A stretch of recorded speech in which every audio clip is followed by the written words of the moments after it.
It's hard to believe that in today's modern society, there exists a tribe that for over 10,000 years has continued to rely on Mother Earth for survival. They don't farm or raise livestock, and even to make fire, they spend an entire day rubbing two stones together to generate friction, refusing to use a lighter. But anyone who has had the opportunity to visit the shores of Lake Oasi in northern Tanzania would witness firsthand the daily life of the tribe. Here, men have more than 10 wives at the same time, and how they share their affection with all their wives in a single day. Perhaps no one fully understands this peculiar tribe. So grab some popcorn and take a seat as I take you through the amazing life of the Hadzabe people. Located in the lush and biodiverse Lake Yas region in Tanzania, the Hadzabe tribe has forged an extraordinary existence. For thousands of years, they have developed incredible skills for hunting and gathering, all while maintaining a deep and respectful relationship with nature. Their lifestyle offers a rare glimpse into a world where survival and sustainability are perfectly balanced. The Hadzabe live in small family groups, moving across the land according to the availability of resources. When it comes to hunting, the Hadzabe men are not only skilled, they are highly specialized. Instead of reaching for your phone to check Instagram in the morning, you grab a bow and arrow, ready to hunt your breakfast. Their home targets include animals such as small antelopes, gabalis, and birds. It's a system of skill and persistence, where every meal is earned through hard work and dedication to their craft. One of the most fascinating aspects of their lifestyle is their association with house dogs. These dogs are not just companions. They play a crucial role in the house. If a dog cannot continue due to illness or weakness, the tribe has a deep understanding of the cycle of nature and ensures that nothing is wasted. In line with their belief in survival and sustainability, the SAS ensure that every resource has a purpose. To fully understand their perspective, you must appreciate the worldview of the Hadzabe. They believe that nature provides everything necessary for survival. In return, they honor and respect the natural order, ensuring that nothing is wasted. The Hadzabe people of Tanzania are one of the last hunter-gatherer tribes on Earth, and they live in shelters you couldn't imagine. These temporary homes are made of branches and leaves, and the Hadzabe can build or dismantle them in a matter of hours. Why? Because they move frequently, always in search of their next food source. This nomadic lifestyle keeps them closely connected with nature, something we rarely see today. Quite wild, isn't it? Would you feel living in such a temporary house knowing that you could have to move any day? Let me know what you think in the comments. Unlike the hierarchies we know, the Hadzabe do not have permanent leaders. They value equality, and every decision is made collectively. Everyone, regardless of their age or gender, has a voice. It is a system based on cooperation and respect, very different from the rigid structures that many of us experience. Forget about the end-of-year hustle that we all know too well, that frantic race at the end of December to tie up loose ends before the clock strikes midnight. For the Hadzabe, time flows in a completely different way. There are no watches, no calendars, no deadlines. When the sun is high in the sky, it's a sign that it's time to work or hunt. When the moon is full, it could mean that it's time to gather to dance, or even better, another opportunity to hunt. The changing seasons are what set the pace of their lives, not a ticking clock or a calendar. You won't find anyone stressed about missing a productivity goal or frantically paying bills before they are due. It makes you wonder, could they be right about something? Without the constant pressure of schedules and deadlines, they seem to have more time to really live. If there were no women, the tribe might not have survived to this day. And before delving into their significant contributions, I have a 10-second request for all of you. If you could help us, please press that subscribe button. It would mean a lot to us. In return, We promise to keep improving this program for you. Among the Hadza tribe, women are the true pillar of the community, assuming vital roles that ensure the survival and well-being of the tribe. They are expert gatherers, responsible for finding and collecting food for the group. These women know exactly which plants are safe to eat, which have medicinal properties, and where to find them, all without modern technology or maps. This essential knowledge keeps the tribe not only fed but also healthy, as it provides a balanced and varied diet. In addition, many of the plants they gather have healing properties, serving as natural medicine for the tribe. But their role doesn't stop there. The Hadza women also care for the children and manage the tasks of the place, keeping the daily life of the tribe running like a clock. Cooperation between men and women in the Hadza tribe is key to their way of life. While men hunt, women ensure that everything else, from food gathering to care, is covered. A true partnership that has allowed this ancient society to thrive for thousands of years. Well, let's get back to that fascinating topic of having 10 wives. Yes, you heard right, among the Hadza people. In Tanzania, it's possible for a man to have more than 10 wives. But wait, before you jump to conclusions, let me explain. In the Hadza culture, polygamy is not about displaying wealth or status. It's deeply rooted in survival and cooperation. Life in the savannah is tough, and having multiple wives is not just a choice. It's a necessity. More wives mean more hands to help with essential tasks such as gathering food, raising children, and maintaining the well-being of the entire community. Each wife plays a role, and together they form what you might call a survival squad. There's a catch to this lifestyle. A man must have proven homemaking skills and leadership ability to provide not just for one family, but for several. And let's be honest, with so many wives, he will definitely never run out of things to do or people to chat with. What if I told you that having 10 wives is considered little in some countries where there is no limit on the number of wives? Having 100 wives is normal. So, how do these men balance their emotions with 100 wives? We spent our youth exploring this, and it will only take you 2 seconds to click on our video 10 countries where men can have many wives. In the fascinating world of the Hadza tribe, marriages are usually arranged by the families. But here's the twist. Both the bride and the groom have a say in the matter. So, what are you waiting for? Watch it now. The couple must give their full consent. Once a couple decides to get married, it is tradition for the groom's family to offer gifts to the bride's family. These gifts, ranging from food and honey to handmade tools, serve as a symbol of respect and appreciation, strengthening the bond between the families. Although polygamy is allowed within the Hadza culture, most men have only one wife, and the concept of the nuclear family remains the norm. So, despite what you might expect, monogamy is quite common in this community. When it comes to the wedding ceremony, it is a vibrant event, full of dancing, singing, and community celebration.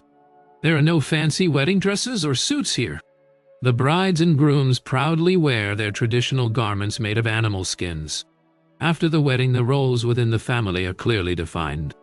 But there is a spirit of cooperation. Men continue with their vital tasks of home and family protection, while women focus on gathering food and caring for the children. However, make no mistake, both roles are equally valued and considered critical for the survival of the tribe. Have you ever wondered how the Hadza people, one of the last hunter-gatherer tribes in the world, managed to find water in one of the most challenging environments on Earth? These ingenious people obtain water from a variety of natural reserves such as streams, natural wells, and hidden underground springs are available. One of their techniques is to dig deep into dry riverbeds, unearthing groundwater in a slow and laborious process. The water they collect is often stored in simple ecological containers made from hollowed-out pumpkins or tree bark. But water is not the only challenge. They also depend on their environment for food. Their diet includes roots, tubers, wild fruits, honey, and various meats, even from animals that are not usually found on our tables, such as porcupines. While these creatures are typically seen in wildlife documentaries, they are a valuable source of food for the Hadza. The Hadza hunt a variety of animals, from smaller species, like rodents, to larger prey like antelopes. In times of scarcity, they also turn to insects and reptiles as crucial sources of nutrition, making sure that nothing is wasted. What do you think of the Hadza's ingenuity to survive in such a harsh environment? Could you imagine eating things like porcupines or insects? Let me know your thoughts in the comments. And how do the Hadza handle transactions? Do they use money? Well, the answer will surprise you. Traditionally, the Hadza people do not depend on money at all. Their exchange system is based on something much more personal: sharing and barter. You will only ask for something, and in return, you offer what you have. This not only strengthens the bonds within their community, they not only ensure that no one is left without the essentials, but nowadays, some Hadzas have begun to participate in monetary exchanges. This is especially the case with neighboring communities and local markets. For example, they might sell beautiful handmade baskets or intricate jewelry. Another interesting development is their participation in community tourism, where curious visitors are welcome to learn about their culture and way of life. The money they earn from these activities, converted into US dollars, helps them buy items they can't find in nature, such as modern clothing or essential metal tools. When it comes to hunting, the Hadza people of Tanzania use handmade bows and arrows, a tradition that has been passed down through generations. These bows are made from the sturdy acacia wood, and their arrows can have metal or bone tips. However, hunting in the Hadza culture is far from random. It requires incredible patience, a deep understanding of animal behavior, and precise timing.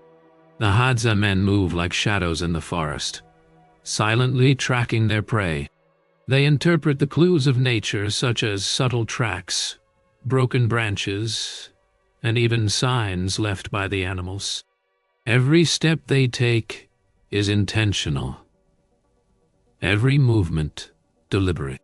When they finally see an animal, they wait patiently, sometimes for hours, until the moment is right. Their success is not about strength, but precision. A carefully aimed shot often determines whether they return with food or not. During these group hunts, their coordination is almost like a well-rehearsed dance. They use subtle signals, such as hand gestures or soft whistles, to communicate and synchronize their efforts. Interestingly, the full moon plays an essential role in their hunts. The moonlight illuminates the savanna, allowing them to track animals without artificial light. It's as if nature provides its own spotlight, guiding them through the night. For most of us, a full moon might just mean a restless night, a picturesque photo. But for the hunters, it's a crucial moment, one they can't afford to miss. There's something almost poetic about their night hunts. It's as if nature itself provides the perfect backdrop for their way of life. For the hunters, honey is not just a sweet treat. It's a crucial source of energy and nutrition, comparable to the importance of the hunt. But this golden treasure is not easily obtained. In fact, getting it is nothing short of a real adventure. The hunters rely on the honey guide bird to locate hidden hives in the tall savanna trees. With bravery and skill, they climb without safety equipment, enduring bee stings while using simple tools to extract the honey, valuing each drop despite the pain. Did you know that honey provides up to 80% of the caloric intake of the hunters? Throughout certain times of the year, the energy-rich sweetness not only sustains the Hadza, but also acts as a vital source of nutrients, especially in months when food is scarce. But There's more to the story. The Hadza do not see bees as mere insects. To them, bees are sacred, protectors of nature's most valuable resource. They approach each beehive with respect and reverence, treating the entire honey collection process almost like a spiritual ritual. Even bee stings are accepted as a necessary part of the journey, almost as if it were a tribute to the bees for sharing their treasure. Now, if you imagine the Hadza pulling out a matchbox, let me stop you there. That's not their style. The Hadza are absolute masters when it comes to starting fires, and they do it as their ancestors have done for thousands of years. They use two simple pieces of wood. One is a dry, sturdy base, and the other is a thin stick. First, they gather some dry grass or leaves, placing it on the wooden base. Then, they quickly rub the stick between their hands, almost as if they were rubbing their hands on a cold day. The friction from this movement starts to generate heat, and before you know it, a small spark appears. With a gentle blow, that spark ignites the dry grass, and a fire is born. No modern tools are required. How cool would it be to create fire just with your bare hands? It's like unlocking a primitive survival skills or something most of us only see on survival shows on television. Meanwhile, we get frustrated when a lighter doesn't work the first time. For the Hadza, this is a finely tuned art passed down through generations. Watching them make fire is almost like witnessing a dance, showing us how dependent we have become on modern technology. Another fascinating tradition of the Hadza people is their unique practice of smoking something known as taco. Now, before you start thinking about delicious Mexican food, let's clarify. This taco is a special blend of wild tobacco and other local plants, made through a process that is simple yet very effective. The Hadza collect pods of wild tobacco, which they dry and grind into a fine powder. This powder is combined with ashes from various other plants, resulting in a blend that they roll in leaves or smoke through rustic, handmade pipes. What's really intriguing is the way they smoke it, sitting together around a warm fire, passing the pipe from one person to another. For the Hadza, smoking taco is not just relaxation. It's a time to bond, share stories, and deepen relationships within the group. Now, you might be wondering, does it taste good? Well, let's just say it's an acquired taste. It's definitely not like biting into your favorite taco. Have you ever wondered how the Hadza dress? Well, their clothing is as fascinating as their culture. The attire is practical and perfectly suited for life. In the vast African savanna, they typically wear garments made from the skins of the animals they hunt. These animal skins are carefully treated and crafted to provide protection against the harsh elements, while allowing them the mobility they need to hunt and gather. Men usually wear short skirts made of animal skins, while women tend to wear longer skirts, sometimes adding layers or shawls to protect themselves from the scorching sun or the cold night air. Their clothing is functional but not adorned with many accessories. However, you might notice simple necklaces made from natural materials such as seeds, beads, or small shells. These pieces are not just for decoration. They often have significant symbolic meanings in the Hadza culture. Music and dance are the heartbeat of their community. Their love for singing and dancing comes to life, especially at night, around the warmth of a communal fire. The dances are energetic and involve all generations in the Hadza tribe of Tanzania. Education is nothing like what we typically imagine. There are no classrooms, no textbooks, and no formal lessons. Instead, learning occurs in the heart of nature. From the time they can walk, Hadza children learn by observing and imitating the adults around them, immersed in the daily rhythms of survival. For the children, this following men on hunts, learning the ancient art of handling bows and arrows, tracking animals, and the ability to move silently through dense forests are all part of growing up for boys. By the time they reach adolescence, many of them are skilled hunters. Meanwhile, girls follow women, gathering fruits, unearthing roots, and identifying essential medicinal plants for the tribe's well-being. Beyond these practical skills, storytelling and songs are a vital part of the Hadza education. Around the fire at night, elders share tales that entertain, and more importantly, convey traditional knowledge, traditions, and critical values.